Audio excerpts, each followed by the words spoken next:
Hermanos y hermanas, vamos a continuar con el mensaje de la iglesia de Sardis, el email número 5 de Jesús, la iglesia de los zombies, basado en Apocalipsis capítulo 3, verso 1 al 6. La semana pasada había hablado de los primeros dos puntos que se encuentran en la pantalla. El primero era la ciudad histórica de esta comunidad. Y vimos también, si vemos en la pantalla, la montaña. Vimos la montaña donde básicamente la comunidad y en esa ciudad tenían sus habitantes y vivían ahí con las expectativas de sentirse seguros, porque la montaña era 1500 pies de altura, hasta el día de hoy existe ahí. Se ve algunas de las ruinas del valle y hablamos un poquito de esa ciudad y su importancia histórica y cómo ello antes era una ciudad importante, la capital del imperio de Lidia. Como segundo punto habíamos hablado también sobre la evaluación chocante de Jesús. Cuando Él le dice, escribe al ángel, al mensajero, quizá la persona que está leyendo la carta a las personas que están en su hogar o el líder de esa comunidad. Y le dice, este es el que tiene los 7 espíritus de Dios y las 7 estrellas. Conozco tus obras, tiene fama de estar vivo, pero en realidad está muerto. Y habíamos hablado entonces de esa advertencia de Jesús acerca de una iglesia que es como un zombie. Alguien muertos vivientes es un zombie. Y cómo Jesús le confronta con mucho amor, pero a la misma vez no hay ningún elogio, no hay ninguna afirmación para esta iglesia, la única iglesia que no recibe una afirmación. Hoy vamos a continuar con el tercer punto. Y el tercer punto en la pantalla es un ultimátum divino. Un ultimátum divino. Capítulo 3, versos 2 al 3. Despierta, dice el escritor, reaviva lo que aún es rescatable. No sé si usted se ha despertado en el pasado con un gallo gritando a las 5 de la mañana. Pero yo no estoy acostumbrado a eso. Cuando yo fui a Puerto Rico, me despertó el gallo, era fiel. Ese gallo era tan fiel, no necesitaba alarma. Yo estaba acostumbrado, donde yo vengo en Jersey City, que lo que me levantaba a mí era la policía, la ambulancia, la gritería, la gente gritándose y cosas así. Nunca un gallo. Y también por la noche era interesante porque en Puerto Rico el gallo es que le levanta, pero el coquí es que lo duerme, ¿right? Entonces, escuchando esos ruidos, Jesús empieza a hablarle a esta iglesia y le da un ultimátum divino. Le dice a ellos en el verso 2, despierta, reviva lo que aún es rescatable. Hay esperanza para esta iglesia que habíamos hablado la semana pasada y hoy vamos a hablar un poquito de esa esperanza. Y lo primero que Jesús habla es la importancia de ser vigilante. En Reina Valera dice ser vigilante y afirma las otras cosas que están para morir. Recuerda que esta ciudad estaba ubicada en una montaña. Los habitantes vivían ahí estratégicamente para no tener que vivir en la valle. El valle era peligroso, era el lugar donde la gente invadía y aprovechaban la gente que estaba abajo. Pero la gente que estaba arriba en la montaña tenía una ventaja de no ser invadido. Pero sabemos que en la historia de Sardis 2 veces lo invadieron y fue por la noche. Entraron como ladrón de la noche. Entraron el reino persa y el reino griego, entraron, invadieron, mientras que subieron la montaña, se dieron cuenta una cosa, que no había ningún guardia, ninguna persona vigilando las murallas. Y aprovecharon y entraron por esa puerta y capturaron la ciudad. 2 veces en su historia. Por lo tanto, hermanos y hermanas, las palabras de Jesús es bien relevante para esta congregación. Cuando Jesús le dice a Sardis, Él le dice, sé vigilante o despierta, ellos saben exactamente que en su historia ellos no hicieron eso. En su historia ellos fueron invadidos por otro imperio porque precisamente no había nadie vigilando. Pensaron que ellos iban a ser protegidos por la montaña, que nada iba a ocurrir. Y nosotros algunas veces nos ponemos muy confiados también. Y pensamos que estamos en la montaña, no tenemos que descender al valle, no tenemos que ayudar a los demás, nos sentimos bien protegidos y seguros, pero Jesús nos dice, nos confronta en nuestra comodidad y algunas veces en nuestra indiferencia y nos deja saber a nosotros que tenemos que despertar. Y mira lo que dice, reaviva lo que aún está a punto de morir, porque no he hallado tus obras perfectas delante de mi Dios. Hermanos y hermanas, ¿usted conoce personas perezosas? Esta iglesia se convirtió perezosa. Esta iglesia dejó de vigilar, dejó de guardar y vigilar la muralla. De igual manera, espiritualmente nosotros podemos llegar a ese lugar. Hay una porción en la Biblia, en 1 Pedro 5:8, que dice, cuidado porque el enemigo está andando como un león rugiente, buscando a quien devorar. Muchas veces la forma que nosotros caemos en la tentación, donde nosotros nos convertimos indiferentes, no es cuando nos sentimos poderosos y fuertes. Es precisamente cuando estamos débiles espiritualmente que nosotros podemos flaquear. Pero recuerda en la Biblia que había un apóstol llamado Pedro, que cuando Jesús le dijo, todos ustedes me van a abandonar, este discípulo, ¿sabe lo que le dijo? Dijo, yo nunca te dejaré. Pedro en ese momento estaba dispuesto a morir por Jesús, pero Jesús le confronta y le dice, Pedro, esta misma noche me va a negar 3 veces. Es difícil alguna vez nosotros escuchar palabras así.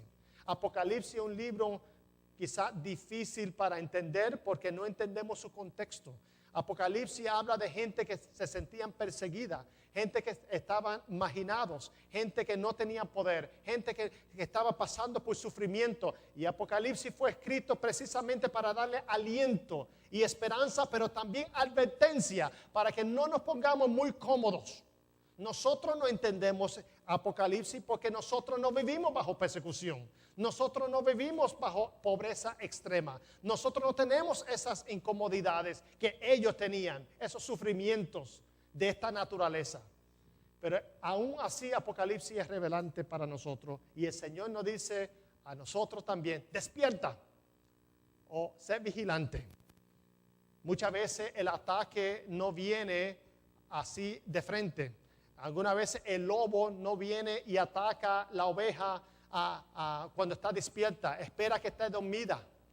Muchas veces el ataque viene, el lobo se convierte parece como como dice la Biblia, se pone piel de oveja para fingir. Nosotros tenemos que estar pendientes y eso es la primera advertencia que Jesús le dice a esta iglesia. La segunda advertencia se encuentra en el verso 3. Dice, así que recuerda lo que has recibido y oído, obedécelo y arrepiéntete. Si no te mantienes despierto, cuando menos lo esperas, caerá sobre ti como un ladrón. La palabra aquí clave es recuerda. Nosotros tenemos que recordar para cambiar. Si usted no reconoce, nunca cambia. Y segundo, dice arrepiéntete. ¿Cuántos de nosotros sabemos lo que significa esa palabra? Repent. Una vez cuando yo era niño, alguien me describió lo que era arrepentimiento. Cuando yo le pregunté, ¿qué significa eso? Porque arrepentimiento es mucho más que sentir un dolor superficial. Es mucho más que tristeza piadosa. Arrepentimiento es mucho más que un remordimiento. Arrepentimiento es cambiar de dirección. Es hacer un U-turn. Y me explicó y me dijo de esta forma, cambiarlo es como si usted está caminando hacia una dirección. Arrepentimiento significa parar, reconocer, recapacitar y entonces sentir dolor y pena por lo que está haciendo y a dónde vas. Y entonces me dijo, y lo que tiene que hacer es dar la vuelta, hacer un U-turn e ir en la dirección opuesta. Eso es arrepentimiento. Es un cambio no solamente de mentalidad, sino también un cambio de estilo de vida. Es caminando hacia una dirección y el Señor nos dice arrepiéntese, significa que usted tiene que dar la dirección opuesta.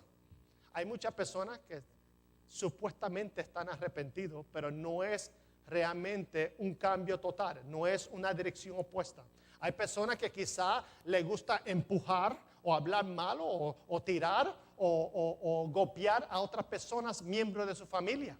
Y usted sabe qué, que la Biblia nos dice a nosotros que tenemos que arrepentirnos.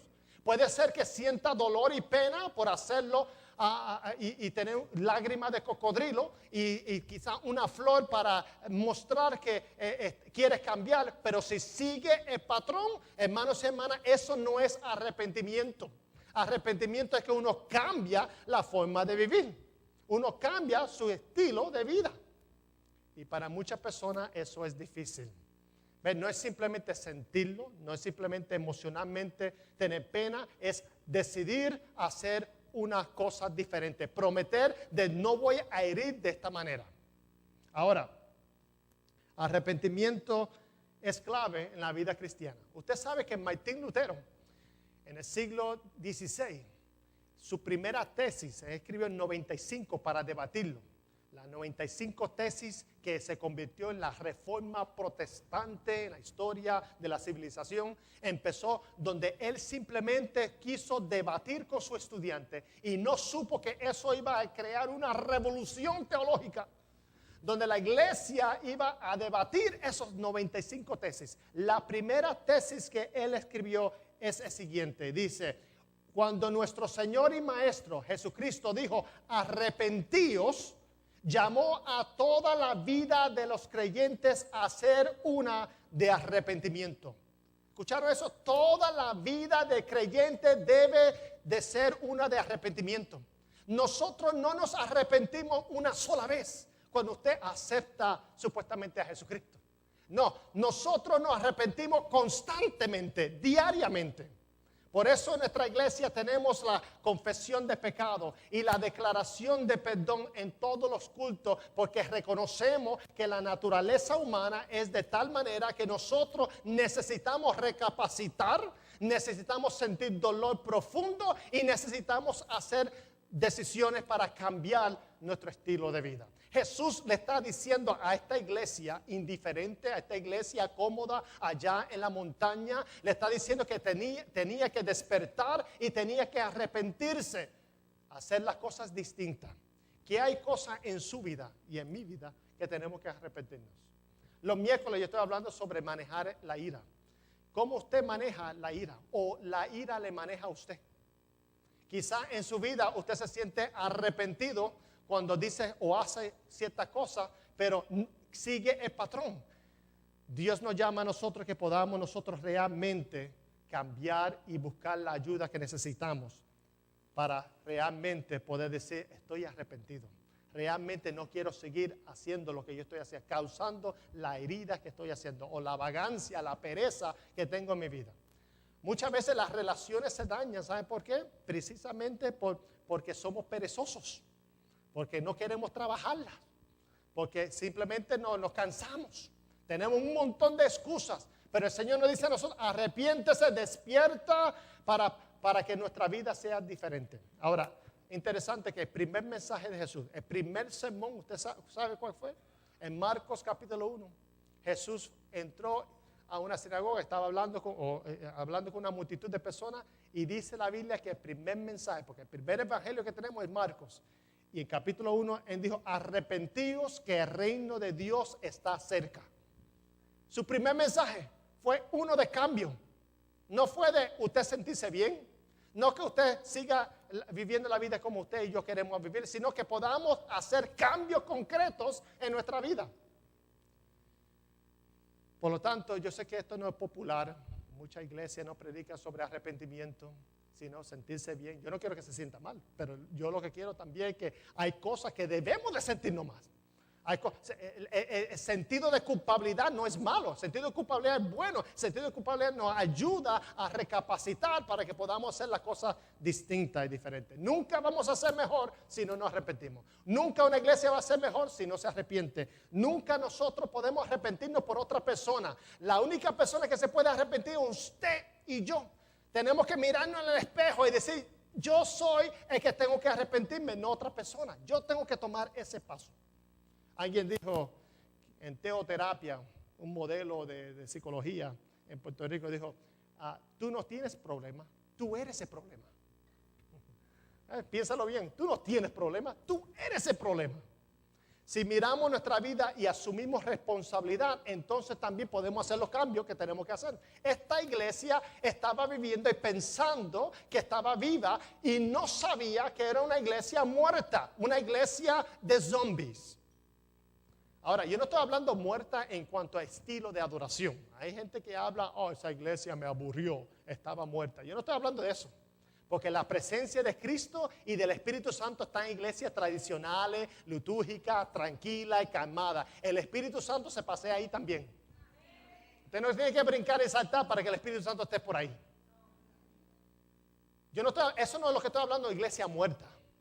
Yo estoy hablando de una iglesia con miembros que piensan que están haciendo obras. Jesús le dice, yo estoy enterado de sus obras y he visto que no son perfectas, que no son tan maduras. Veo todavía actitudes, situaciones, acciones que tiene que no son las correctas.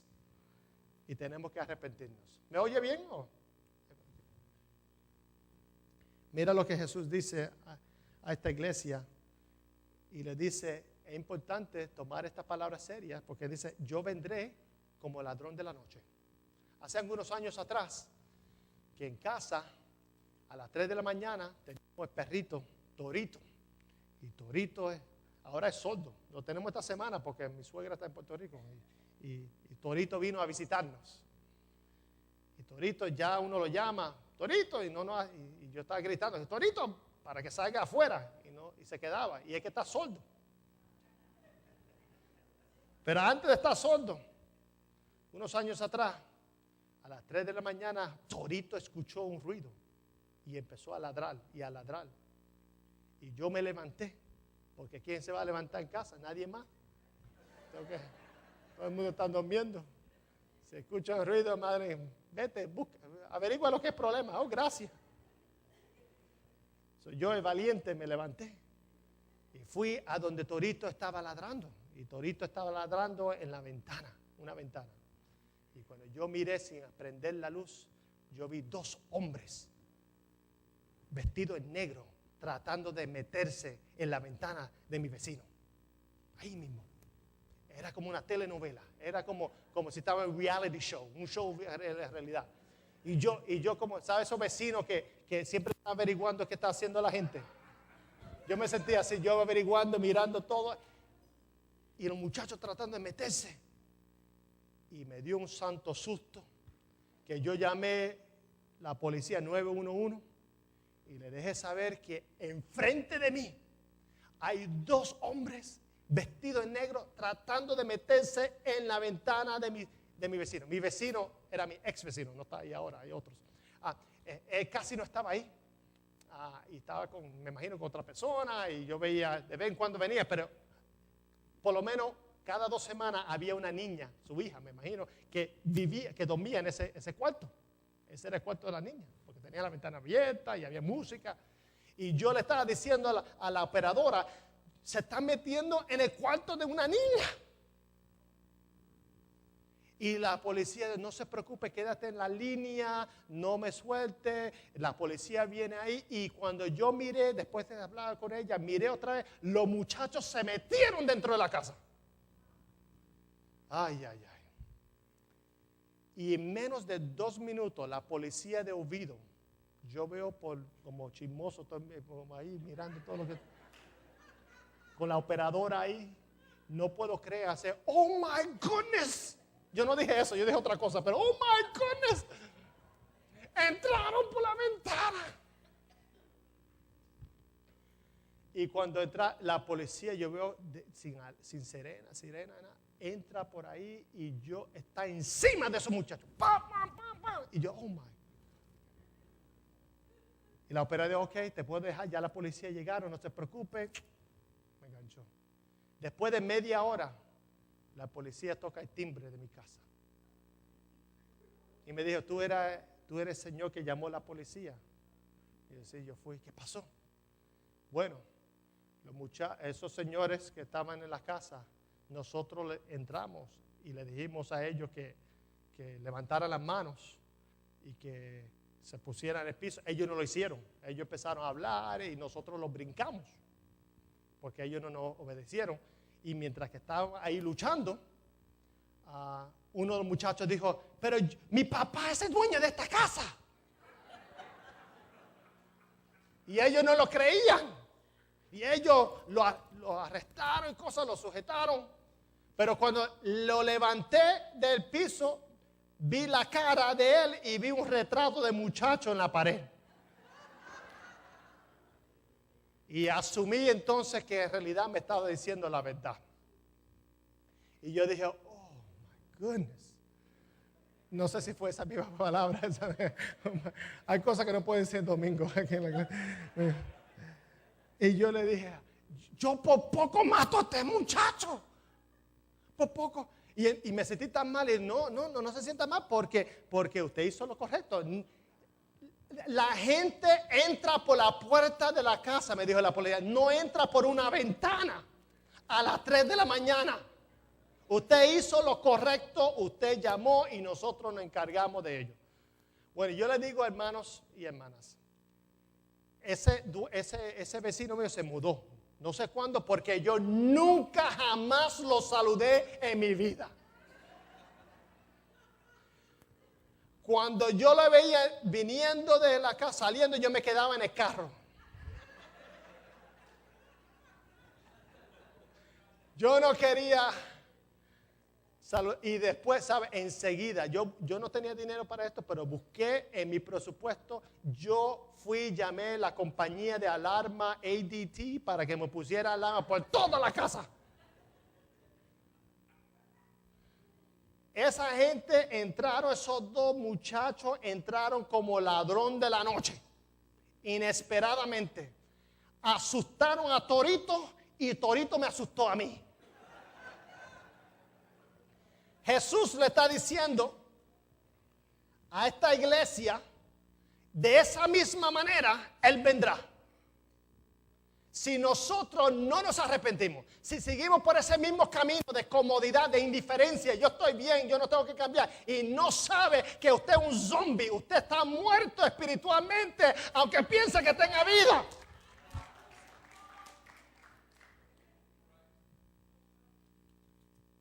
Y Él le dice a ellos, yo vendré otra vez. Cuando Cristo venga, ¿estamos listos y preparados? Es la iglesia con comodidad, la iglesia con prosperidad, la iglesia quizás popular, la iglesia en las alturas de una montaña de 1500 pies. Esa iglesia, ¿quién iba a atacarla? ¿Quién iba a meterse con ellos? Jesús le dice, ustedes tienen que despertar, usted tiene que ser vigilante, porque yo vendré y le voy a robar o remover lo que usted tiene. Reaviva lo que tiene antes de perderlo. Parecía viva, pero realmente estaba muerta. Una iglesia cómoda, perezosa e indiferente. El cuarto punto. Jesús le da a esta iglesia esperanza. Capítulo 3, versos 4 al 6. Mira lo que dice. ¿Están conmigo?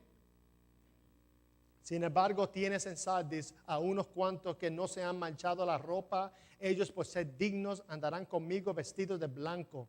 Verso 5. El que salga vencedor se vestirá de blanco. Jamás borraré su nombre del libro de la vida, sino que reconoceré su nombre delante de mi Padre y delante de sus ángeles. El que tenga oídos, que oiga lo que el Espíritu dice a las iglesias.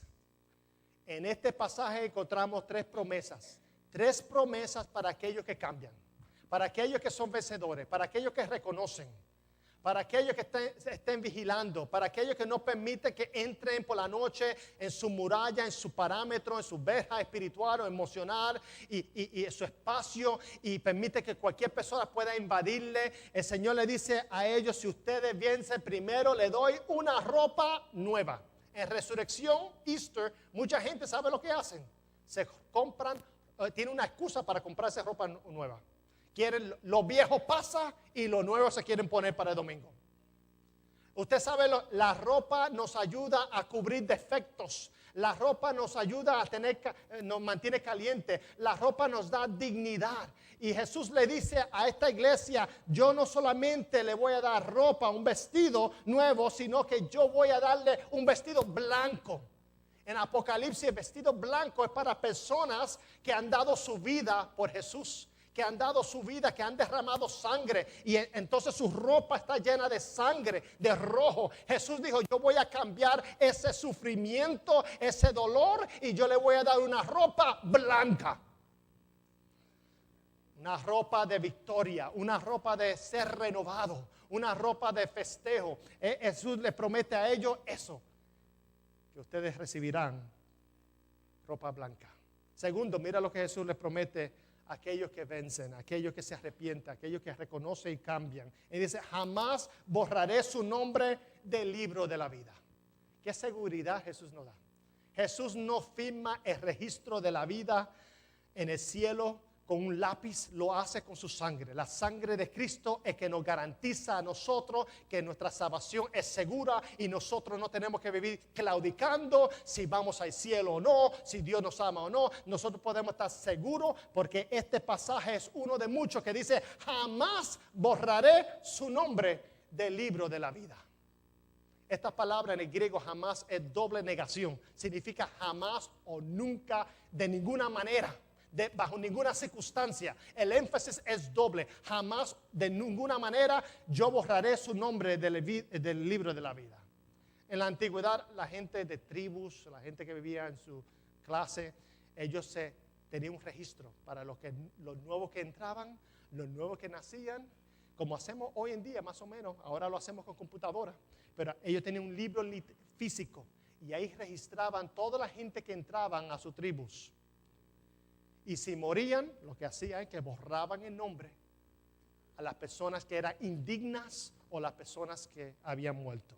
Jesús le está diciendo a nosotros que no importa si morimos aquí, nuestro nombre está registrado en el libro de la vida. Mira, muchos de ustedes se preocupan que su nombre esté en el seguro social, y eso es muy, muy bueno, que su nombre esté registrado en su cuenta bancaria, eso es muy importante, y aún en un registro de una iglesia, gloria a Dios por eso. Pero hermanos y hermanas, lo más importante para nosotros es asegurarnos que nuestro nombre esté escrito en el libro de la vida y allá nunca jamás será borrado. Qué promesa, qué lindo, ¿ves? El Señor nos da certeza, seguridad en nuestra salvación. Tercero, Él le dice a ellos en el verso 5, sino que reconoceré su nombre delante de mi Padre y delante de sus ángeles. Reconoceré significa anunciaré, confesaré que ustedes me pertenecen, dice otra versión. Jesús le dice que personalmente seremos reconocidos. Usted ha buscado una persona en el aeropuerto una vez y después de muchos años se dan cuenta que no se parece como antes. Y usted está buscando a la persona y dice, ¿qué cambio ha dado?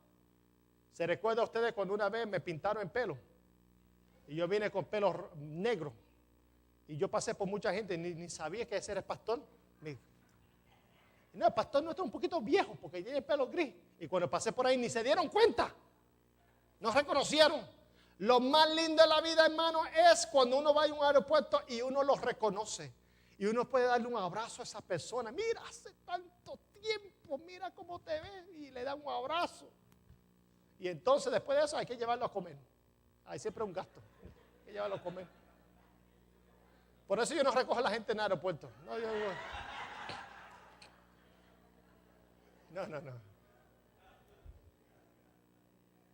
Cuando estemos delante del Señor, el Señor me va a reconocer, le va a reconocer a usted también. Qué lindo, amén. Lo más lindo de la vida cristiana es ser reconocido y conocido por Dios. Personalmente por Jesucristo. Cuando yo llegue al cielo y ustedes estén ahí también, nadie va a decir, ¿y cómo Carmelo entró? ¿Y por qué entró? ¿Y cómo él entró? Yo tengo que hablar con San Pedro. ¿Qué pasó ahí? No, porque mismo Jesús va a venir y va a decir, no, yo conozco a Carmelo. Carmelo es mi amigo, Carmelo es mi hijo. Yo he vivido, yo conozco personalmente a Carmelo, me pertenece. Por eso dice, yo le confesaré. Es como cuando usted está en un lugar y no conoce a la gente. Es bueno tener un amigo, una amiga que dice, mira, te voy a presentar fulano de tal. Y uno se siente de you belong, que uno pertenece. Así mismo, cuando estemos delante del Padre y los ángeles, el Señor mismo dijo, no se preocupe, yo personalmente le voy a confesar y anunciar a mi Padre y a los ángeles que este es mío, que Él pertenece a mí. Por lo tanto, vale la pena arrepentirse, vale la pena cambiar, vale la pena nosotros obedecer lo que Cristo nos está diciendo para que nosotros podamos tener ropa blanca, podamos tener nuestro nombre registrado en el libro de la vida que jamás bajo ninguna circunstancia podrá ser borrado y que también nosotros podamos ser personalmente presentados ante el Padre por Jesús. Y Jesús le dice, el que tenga oídos, oiga lo que el Espíritu Santo. Vuelve a lo personal. Él está hablando de una congregación, a un grupo y ahora vuelve al individuo. La congregación consiste de miembros y cada miembro escucha este mensaje y es responsable de obedecer. El que tenga oído, no los que tengan oído, el que tenga, vuelve a lo personal, a lo individual y le dice, escuche lo que estoy diciendo. ¿Cómo es que esta iglesia se equivocó? ¿Qué pasó? No sé. ¿Cómo es que esta es la única iglesia que Jesús no tiene unas palabras de elogio ni de afirmación como la otra iglesia? ¿Cómo es que nosotros hoy en día pensamos que la inmoralidad o la falsa doctrina o el perder el primer amor como otras de las otras iglesias es mayor y más problemático? Mientras que Jesús le está diciendo a esta iglesia, no, lo más problemático no son esas cosas que nosotros miramos por afuera y pensamos, eso sí que es pecado, eso sí que Dios está en contra. No, lo más triste es que nosotros nos reconocemos cuando señalamos a otros con el dedo. No estamos señalados tres hacia nosotros. Lo más triste es pensar que estamos vivos en Dios. Y en la evaluación crítica de Jesús dice, no, está como un zombie, es un muerto viviente, está caminando y piensa que, y ni saberlo, esta iglesia no sabía. ¿Ve? Esta iglesia no lucha con la inmoralidad ni con falsa doctrina como otra iglesia. Esta iglesia no es tibia, esta iglesia no tiene un Jezabel, pero esta iglesia sí tiene un problema y es que no sabe que está muerta. Alguien dijo, mucho peor que la persecución de afuera es la pudrición seca de adentro. Far worse than persecution from without is dry rot from within. Cuando nosotros vemos en esta iglesia letárgica, una iglesia apática, una iglesia indiferente, inactiva, sin vida, Jesús dice, conozco tus obras, pues no he encontrado que tus obras sean perfectas delante de mi Dios. Estoy enterado de todo lo que hace y sé que tienes famas de obedecerme fielmente, dice otra versión. Pero la verdad es que no me obedeces. Así que levántate y esfuérzate por mejorar las cosas que aún haces bien, pero que estás a punto de no seguir haciendo. Pues he visto que no obedeces a mi Dios. Si esto le pasó a la iglesia de Sardis, ¿por qué no nos puede pasar a nosotros?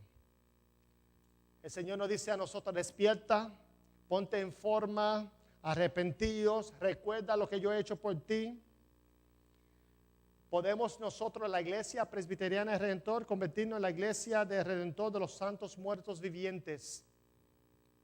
Pero qué lindo que Jesús también en esta iglesia le ama de tal manera que toma el tiempo para confrontarla, para decirle cuál es el problema, darle el diagnóstico y le da el remedio.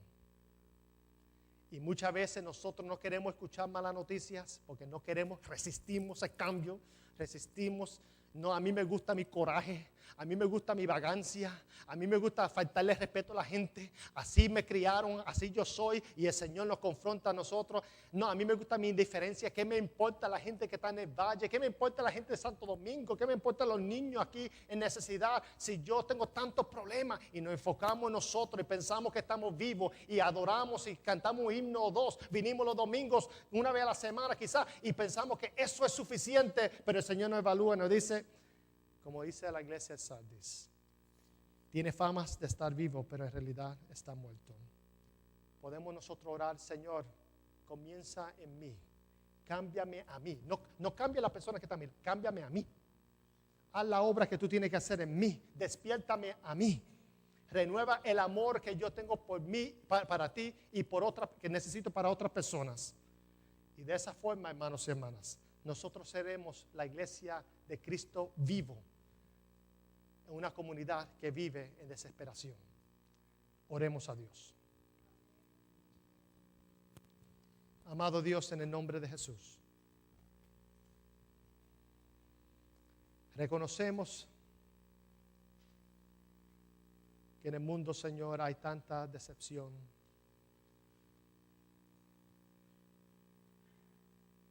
Buscamos cosas para mantenernos ocupados o felices. Pedimos, oh Dios, que nos ayude a no dormirnos. Ayúdanos, Señor, a no caer en la tentación de no vigilar, de no tener nadie velando la puerta en la muralla, asumiendo que estamos bien cómodos. Cómodos, Señor, nuestra indiferencia hacia los demás, viviendo en la montaña, en la altura, pensando que somos invencibles.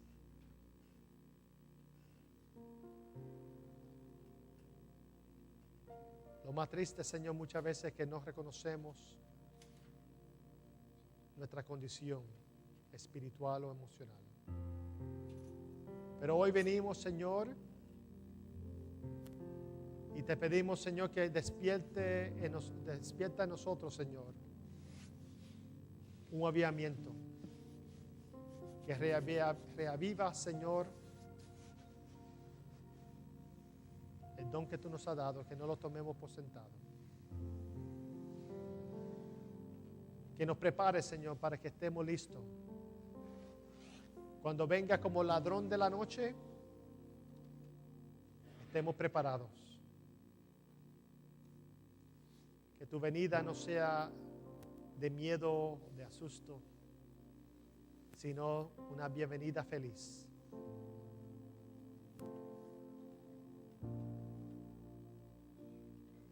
Nos arrepentimos, Señor.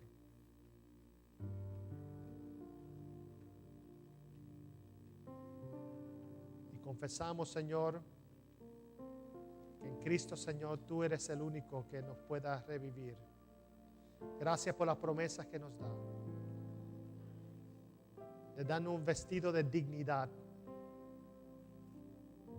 De cambiar nuestro luto y nuestro llanto en canto. De escribir nuestro nombre, aunque estábamos muertos espiritualmente, escribirlo en el libro de la vida. Y por reconocernos y conocernos tan íntimamente. En el nombre de Jesús.